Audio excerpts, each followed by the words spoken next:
Isinilang si Ixia sa gabing nilamon ng sandstorm ang disyerto, kasabay ng pagbagsak ng isang bituin.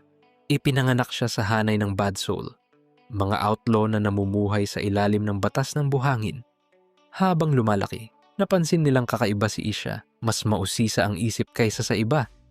7 taong gulang, unang ninakaw niya ay hindi ginto, kundi kaalaman. Ngunit maaga ring itinuro ng disyerto ang sakit ng pagkawala. Sa murang edad, si Ixia ang tumayong leader ng Bad Soul. Ngunit higit sa pagiging outlaw, isa siyang inventor na nangangarap.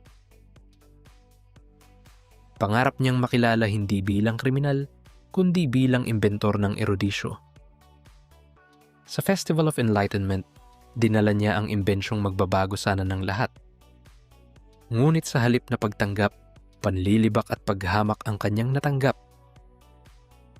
Sa harap niya, winasak ang imbensyong sumisimbolo ng kanyang pangarap. Pinalayas siya ng erodisyo, tinatakan bilang hindi kailanman kabilang. Kaya bumalik siya sa disyerto, hindi bilang talunan kundi mas matatag. Mula noon, ang buhangin ay may sariling alamat na pinangalan ng Ixia.